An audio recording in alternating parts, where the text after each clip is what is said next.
I'm Hernando County Sheriff Al Nienhuis, and I want to welcome you to the Hernando County Sheriff's Office podcast. I've been wanting to do these podcasts for several years, ever since I was president of the Florida Sheriff's Association and did a podcast with them. And I'm not a big fan of long introductions, so we're going to jump right into the podcast, and we'll begin with just the facts. And I'm joined here today with one of my cold case detectives and major case detective, George Loydgren.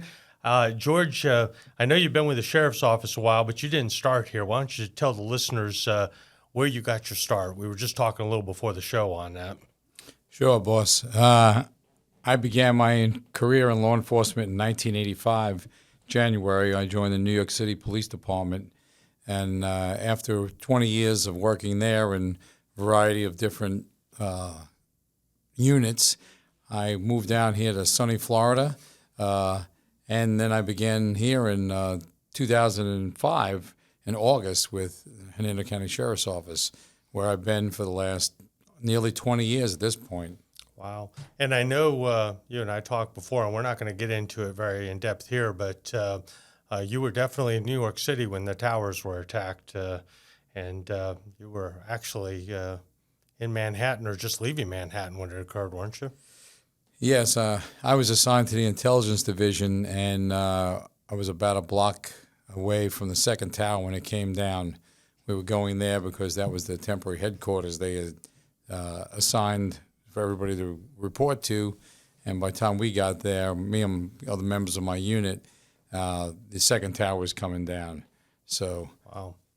So you have a little bit of history, and we certainly are glad you decided to come to sunny Florida because for the last several years you've been a major case, and over the last few years you've been in cold case. And I know you and I have spent many hours sitting and talking about some of the cold cases, and there's one in particular that we're going to talk about today. And why don't you take our viewers back, or our listeners, back to I guess it was spring of 1983 and the east side of the county, and kind of set the stage for just prior to the crime, I guess. Okay. April 7th, 1983, a home out in Ridge Manor, which is in obviously the east side of our county. There was three little girls in the house, two siblings, 12-year-old and 9-year-old girls, and then their 10-year-old friend was over, and the mother had just went and ran a few errands. She wasn't gone long, and the kids were alone in the house. And then I guess there was a knock on the door. Why don't you lead us through what happened without too many graphic details, obviously. But. Right. Oh, yeah. So somebody knocked on the door. It was the garage entrance into the home, and the girl answered the door, the 12-year-old, and the person inquired about the sale of the house, or if the house was for sale. When she went, meaning the 12-year-old went to go and get a pen and paper, when she came back, her 9-year-old sister was standing there, and the unidentified man had a knife to her throat. And then I guess he took them into a bedroom, or why don't you walk us through a little bit about generally what happened after that? There were three little girls in this house by themselves, and intruder comes in with a knife, and then what happens? So the bad guy brings the girls into the master bedroom, where he orders them all to strip, and the 10-year-old and 9-year-old to lie on the floor, and the 12-year-old to strip and lie in the bed, where he then sexually assaulted her. So this is how typical is it? This is a true stranger rape, where obviously these little girls did not know this individual. It wasn't a family member, or wasn't somebody they were associated with. How often have you seen that in your 40 years of law enforcement, where it was a true stranger rape, particularly here in Florida?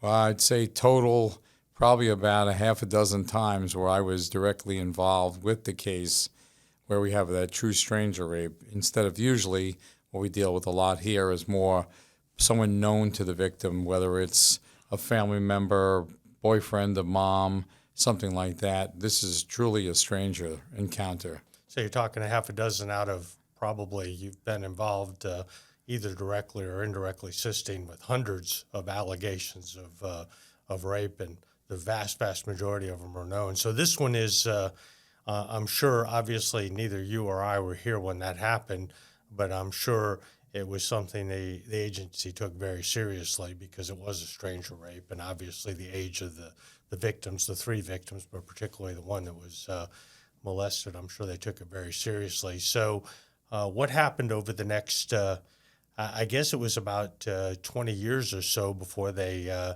got any, they did get some evidence, I guess, at the scene. Yes, the respondent deputy and our forensics unit at the time here in the agency and a few detectives, they did a good job collecting the bedding and the child's underwear and articles like that. And obviously, this is 1983. You couldn't spell DNA at the time. It wasn't in existence, Right. you know? So no Right. one really knew what to expect or what they could get out of it. So they collected these items, and where they pretty much sat, other than brief testing to see if there was any seminal fluid present after Right. the act, which there was, but there really wasn't a whole lot that could have been done with it. I think the most they can usually get is maybe, if they're lucky, get blood type out of that. That's correct. Yeah, and I think they might have gotten that. But again, that doesn't really help a whole lot because it doesn't narrow the field down a whole lot, particularly if you don't have any suspects. And I guess over the next 20 or 21 years, they really didn't have any breaks in the case. It pretty much was stagnant because they just had no clue who this individual was. But I think it was the summer of about 21 years later, some additional testing was done on it, correct? Yeah, that's correct. And in 2001, Detective Mike Nelson, who was here, sent items out to the lab again after reviewing the case. And then FDLE, the Florida Department of Law Enforcement, the lab, analyzed the items, came up with a working profile, or what they believe was a working profile, and then it went in to be tested in the national database through COTUS. And in 2004 is when they finally had a good workable sample that was entered into the national database. However, there was no associations to anybody. Right. I think most people know what COTUS is, but it's a combined DNA index and it's a national database, and it's not just it kind of combines samples from crime scenes with known samples of maybe people that have been arrested or people that have been identified in other crimes, and combines those and see if there's a match, and try to obviously match up that sample that we got from the scene with maybe an individual who's already known. And in this case, the individual who contributed that DNA was not in the database. And so that was probably a little frustrating, I would imagine, because you finally get a full profile, but nothing comes back on it. Yeah, absolutely. I've had that happen in other cases myself, so definitely a lot of frustration there. Yeah, and so so again, it sat for a while, and then the case was assigned to you. That was pretty much the last major thing that happened in the case before you got it, I guess, right? Was the DNA came back and was not available in COTUS. And then so a few years ago, you were assigned the case. And tell us about when you started looking at the case, some ideas you had about maybe trying to generate additional leads. So when I first began looking at the case, I think it was 2014, and having a full profile but nothing to go on, at the time, the state of Florida came online with familial DNA testing, which means we could provide them a sample and they would test it, and they were looking for more or less like first, like if it was a father, we're looking for a son, it would associate with maybe a brother, maybe a cousin. So I wanted to at least try to have that done. Mm-hmm. So I had to write a letter and have the state attorney's office involved in saying they would prosecute this individual if he was still alive, because it's, nearly 35 years, 40 years old almost at the time. 41 years old at the time. Right. So the state attorney signed off on the letter. I sent the sample to the Tallahassee for them to test it. And once again, no associations in the familial testing. Okay. So, he didn't have any relatives that were in COTUS is basically the simple correct. way to say that. Okay. Correct. So again, you get your hopes up, and you and I talk. It's a lot like trying to play the lottery, and your numbers keep not coming up. Yeah. So now you're kind of dead in the water again, and you're just hoping that maybe some sample gets put into COTUS and be able to connect it. But that doesn't happen. But what kind of new technology has come along that helped us get another break in the case? Well, prior to me going with that technology, I also, just to add in there a little facts, I called the state again and I requested a keyboard search, and I wanted a search of the DNA in every state in our country to see if I could locate that person. And I also reached out to some Mounties I had met at a conference, and they entered it into the Canadian database. So the 50-state search didn't work out, and the Mounties in Canada didn't work out, so we were again dead in the water. Well, let me make sure our viewers or listeners know that when you talk about a keyboard search, that's and correct me if I'm wrong. I think I understand. It's basically they may have a database in their state that has DNA in it, but it doesn't qualify to go into COTUS, so it may just be in their state. Is that a pretty accurate way of saying it? Pretty much. It's just the numbers. So just the numbers. Here okay. we need the state. We need 9 alleles, DNA markers from an individual that qualify to go to the national level. Right. Anything under 9, 7 to 9 is only in the local database. Right. So we could run somebody here local in the state of Florida, but it would never make the rest of the nation. They don't qualify for the rest. Right. Okay. So again, you had instead of looking for 9 lottery numbers, you were only looking for 7, and you still couldn't hit. I guess is another way of looking. And not even in Canada. Okay. So again, and another thing I think that's important, and I think sometimes people think that conferences may not be worth their while, but I know a lot of this new technology you get from these homicide conferences that you go to, and obviously the contacts you make. It'd be very unlikely you'd run into any Canadian Mounties in your daily work if you didn't go to these conferences. That's correct. And that's and obviously they want to catch this guy. I'm sure when you tell them a little bit about what the case is about, they want to catch him just as bad as you do, and they're willing to help out. And I think that's one thing in law enforcement. We're very fortunate. You give people a little idea about the case, and especially when you have a true victim like a 12-year-old girl who's at home, they'll drop what they're doing to help you oftentimes, won't they? You're absolutely right. Yeah. So anyway, we get dead in the water here with a keyboard search, and we were even checking Canada, and nothing happens. And so what's the next step? So some new technology that you asked about came online, and it's called Genealogy, genetic genealogy testing. And at the time, there was really one lab that was at the forefront of this, and it's Parabon Laboratories. So after speaking with my lieutenant at the time, who he had gone to a conference and came back and said, "Hey, George, did you ever think about this?" And I said, "Sure, can we do it? Let's do it." And I began making phone calls. I wanted to make sure we had enough DNA that would be usable for this Parabon lab. I sent them a sample. They quickly analyzed it and said it's not enough to work with.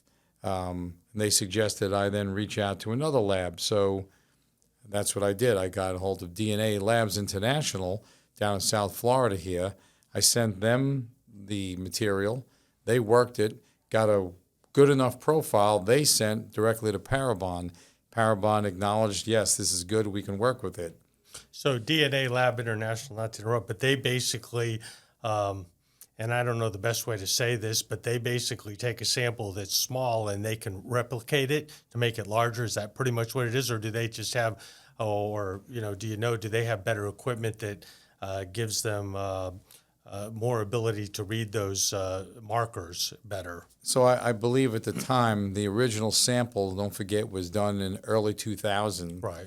So, because FDLE is pretty good with their sensitivity in the test and their testing, DNA labs, I think they just go one better in the sensitivity level. Plus, that sample was already nearly 15, 16 years old. So at this point, when DNA labs got it, they got a fresh test kit on it, and they got it a little sharper and a little cleaner for the genealogy lab to use.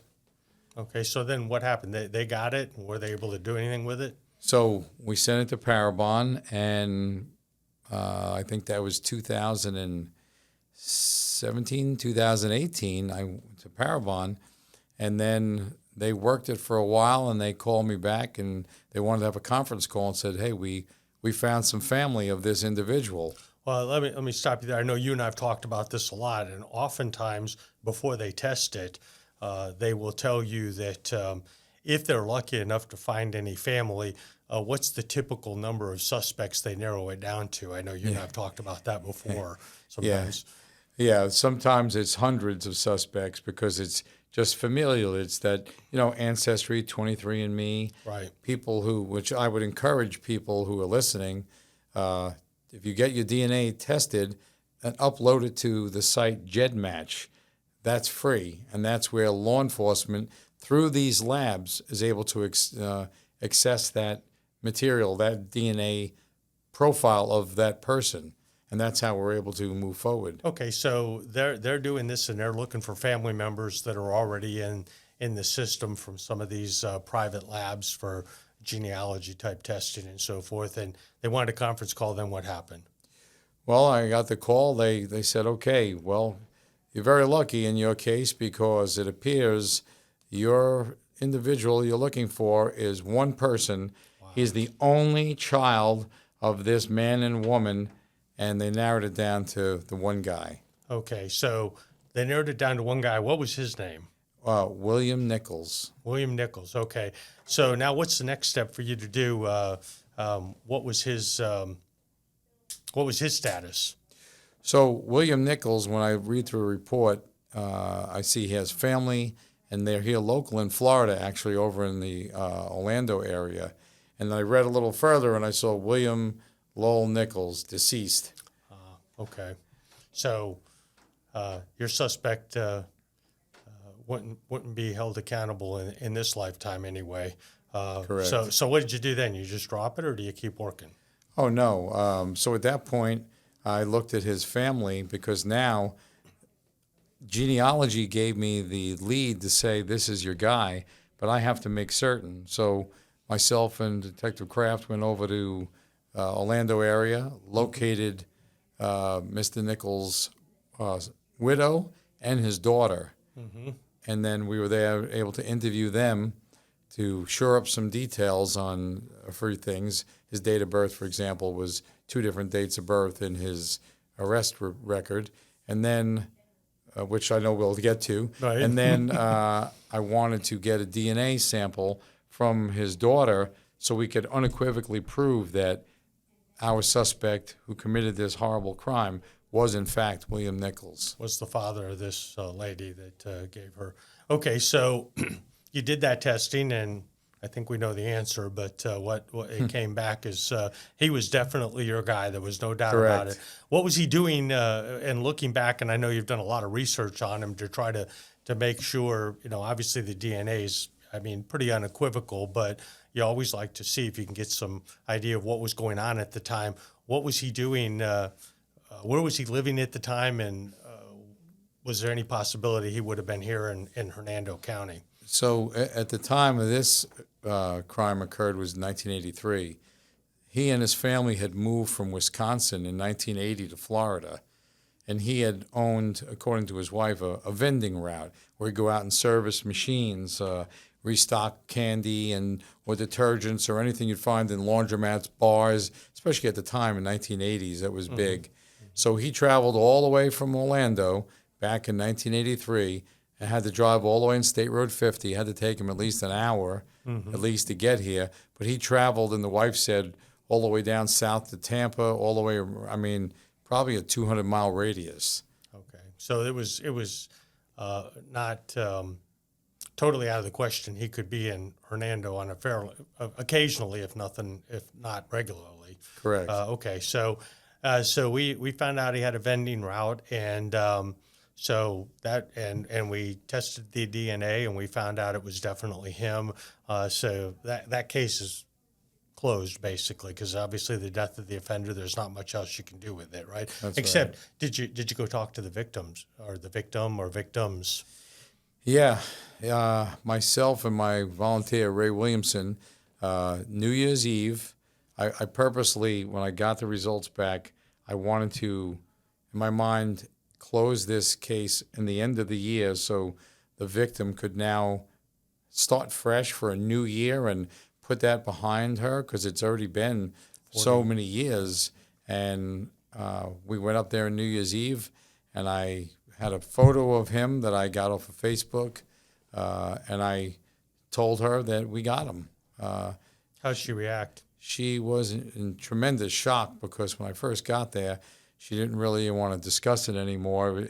She has her own children, and a whole lifetime has gone by. And when she was telling me, okay, look, guys, I appreciate everything, I said, we got him.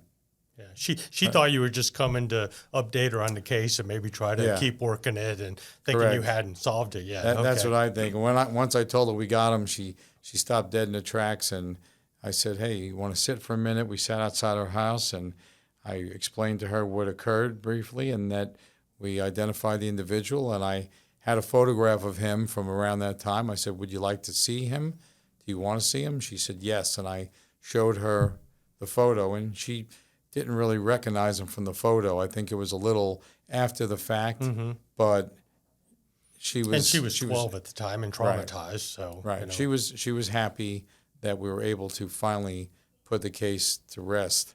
And then subsequently, I received a phone call from another woman. She was the mother of the other victim, and then the other victim was her sister. Right. So I met with all of them, and I sat with each of them for probably 2 to 4 hours, just answering questions, explaining everything to them, and telling them we got them, and that's it, because they were all terrified, looking over their shoulders their whole life. They were wondering this guy was going to come back and do this to their children, do this to them again. So they've lived in fear. I mean, talking about the psychological issues, these poor girls were babies. They were 9 and 10 and 12, and they lived with this for 30-plus years of their life, 35 years. Yeah, and that's obviously the most satisfaction we get is getting a guilty verdict in court, and the next best thing is putting the handcuffs on them. But it's got to feel pretty good to give those victims a little sense of security that monster is no longer able to victimize anybody else. And I'm sure it gives them a little bit of level of comfort, despite them being adults. And,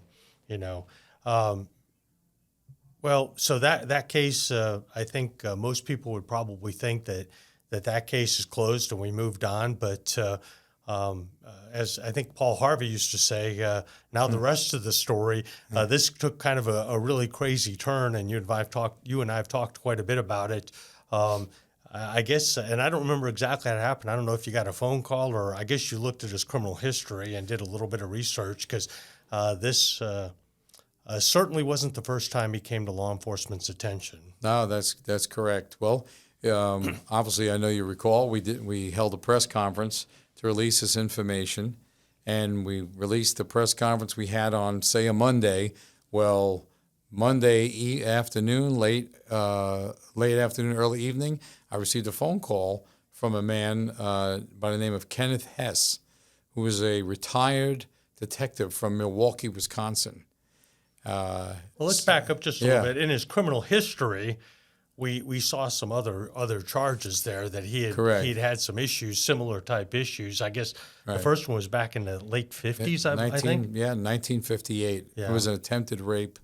Yeah. And then he had another charge in 1962, and I think he had another one in 66. And the one was listed as an assault, and then there was another minor case. And then 1972, he had 3 counts of rape. Right. And so, and obviously, when you're going back that many years, sometimes the record keeping isn't great, particularly if their cases are closed or whatever. So I don't think we had a tremendous amount of information on what happened, particularly even in the latest one, which was in the early 70s. But so we did this press conference, and you get a call from this individual who's retired from Milwaukee, I think, PD. Correct. Right. Yeah. So what did that call entail? So I got on the phone with him and he said, "Hey, I collared that guy back in 1972 for rape, and I got crime scene photos, pictures. You want to see them? You want any of that?" I said, "Sure." He actually now lives in Pasco County, retired from. He's in his early 80s. He retired from the police department. He was in Pasco, so I went down there, and he had some black and white photos. I'm sorry, he had some. I believe they're little Polaroid pictures of the crime scene, and then he gave me the whole backstory on our guy Nichols. And for those people that are watching that maybe aren't listening, we'll try to get those edited in and put up so people can get some pictures, see some pictures of this. I think you could definitely call him a monster, especially what we heard. I mean, obviously, a 12-year-old girl, it makes you qualifies you for being a monster, raping a 12-year-old. But even in the 70s, what he was doing was definitely qualified for being a monster. And there's some frustration with that case. But tell us what his MO was and how they finally collared him back in the 70s, which I think is fascinating. So they did great police work, actually. So what happens is they started having these rapes of women in the apartment buildings. They were down doing their laundry in the basement of these apartment buildings. And when they were doing their laundry, a man would come in wearing like a Russian Cossack hat and like a military-style jacket. And he'd approach them from behind, and he had a silver firearm. And when he did that, that's when he would get them from behind, so they never saw his face, and he was raping these women. And he was leaving. So he was kind of like a ghost, and no one knew who he was. They had no identification. Obviously, back in 1972, there's no video cameras. There's none of that stuff. Definitely no DNA or anything like that. Nothing at all. So eventually, what happens is a gas station attendant calls the local police department and says, "Hey, I got this guy's truck parked here, and he's like blocking the pumps. So can you help me out?" So they get the license plate, run it. It came back to a moving service. This is before like UPS and FedEx and everything. So, Bob's Moving Service, whatever it was a local one. And the guy's car is there, so the truck.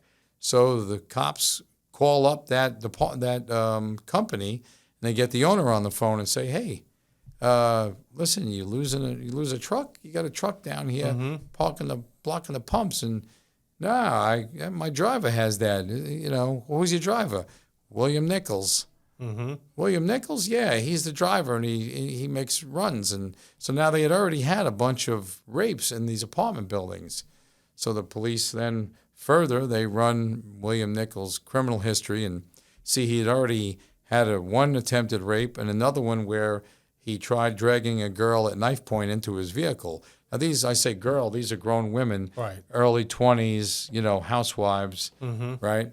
So the police set up on him. They start tailing him. Because at that point, they don't really have any idea. They don't have any evidence that he's involved other than the truck's in a kind of a strange place and he's nowhere to be found. Okay. It's a good lead, and he has a history of rape. Right. So they began tailing him and following him, and lo and behold, one day he goes into an apartment building, and just before he gets a hold of his victim, she turns around and she gets a look at him. He comes in and he rapes her, and he held the gun to her, and part of the gun fell apart. I think it was either the magazine coming out, because it was an automatic. After he's done with the rape, he leaves the part of the gun that fell out, I believe is the magazine, and he flees. Well, the police get a hold of that information. They immediately go to his job to grab him. Units go to the job. When he pulls up in his truck, he's got the Russian Cossack hat and the jacket on, dressed exactly as all the other rapes. Right. And then they go and they grab him, they apprehend him, and inside his truck is a silver semi-automatic missing the magazine, Right. which we know is the one from the scene. Right. So they were able to put two and two together and arrest him. Right. Now, I think most people would probably think that he spent. Obviously, they caught him dead to rights. And how many rapes did they have that detectives say that fit that MO? Even though he was only charged with 3, Right. how many rapes did they have that they think he might have been responsible for in the Milwaukee area? So he told me that there was that he can recall there was an additional 6 rapes, the same MO, in Racine County, and 6 more in Madison County. So an additional 12 rapes, same MO, with someone in that Russian Cossack hat and jacket and silver firearm and accosting women in apartment buildings. So it was all the same, which you would lead to believe, a reasonable person would believe, that's definitely the guy. Yeah. Right? So I think most people would think that they have him pretty much dead to rights on maybe 3. They charged him with 3.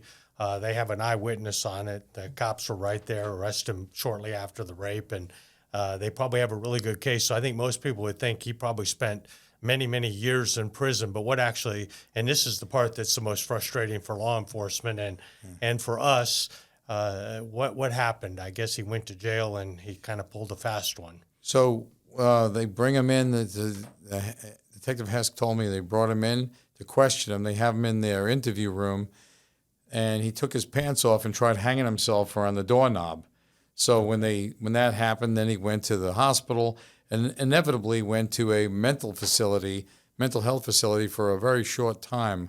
I want to say it was less than a year. From when I spoke with his wife, it was 6 to 9 months. And that was all he got charged with. That's all he was. So he never went to prison. No, never. Never went to prison. And because of that, I think my guess is that so that happened in the 70s. Our victim was victimized in the early 80s. I think if that happened in Florida, despite sometimes I think people think that these people don't get serious enough sentences, and I think oftentimes you and I can agree that the sentence isn't harsh enough for these people. But I think if that same thing happened in Florida, even back in the 70s, I would hope that he would get more than a year in a psych hospital. I think he would have spent some time in prison, if not at least a decade, wouldn't you think? Yeah, I would think so. I know today 95% of our individuals like this, when we arrest them and make a case on them, they're getting life plus 100 years, 200 years. They're never getting out, so they can't harm another child or a woman again. As we show some of the pictures of our suspect, George, I know that you have some concerns about this guy, that this is probably not the only rape he did in Florida. Yeah, when I looked at some of the history, I saw and also confirmed it with his wife that they moved to Florida in 1980 in the Orlando area. Now, a guy like this who's already committed numerous rapes, I mean, you're talking about a period of like 2 years he did all those rapes in Wisconsin. He had to have other victims here in Florida. From our little girl was victimized in 83. So from 80 until the day he died in 98, I'm pretty confident, unless he was physically unable to, he probably raped some adult women originally. And then as he got older, my theory is that's why he went after our victim as a child in 1983, easier for him to control. Right. But I'm pretty confident he's got to have a lot more victims in the central Florida region, maybe down to Tampa or a little south and all the way over back to the East Coast. Yeah. Well, I guess the issue here is that if you recognize this individual and you or someone you know has been a victim, we also think that in one of the pictures, the shirt he's wearing might actually be the shirt he was wearing when he raped this little girl, based on her testimony and her eyewitness recollection of what he was wearing. So, take a look at that. And obviously it's been a long time ago. It's been, 40 plus years ago that it could have happened. But again, if we can bring some closure to some other individuals, we'd like to do that too. Absolutely. And when they do get out, particularly if it's this type of case, it would qualify them for being a sexual predator. Correct. And, they would be checked on very, very frequently, even if they did get out after 20 years or whatever the case was. So, despite some of the flaws with our criminal justice system, I think it's gotten a lot better than I think you and I can both agree, a lot better than it was in Milwaukee. And, I think it was better than that even in Florida back in the 70s and 80s, but it is certainly better than that now. It's a very, very frustrating thing, and it's frustrating for us because that little girl probably would not have been a victim had the system done its job back in the 70s. And that certainly breaks our heart because she, as I said, she was a true victim. She didn't know this guy, and she's just home with her sister and her friend, and they're minding their own business, and this horrific thing happened to them. But I think that's it for today. I think we'll go ahead and close out our podcast. Hopefully you've enjoyed this, and George and I have plans. We have a couple other ones we'll do, and maybe we'll do some other areas of the sheriff's office to talk about some of the great things that you really can't capture in a press conference or in a social media post. Talk about some of the nuances of this case. And I think one thing this case shows that even after 40 years, there are still opportunities to solve that case. And even if we can't hold the suspect accountable in this lifetime, we can certainly give the family members or the victims some answers, hopefully. And that's what keeps you going, I know, because you and I talk about it a lot. And we have one case from the, I think it was from the 70s, if I remember correctly. I'll tease the audience a little bit that recently you were able to close out.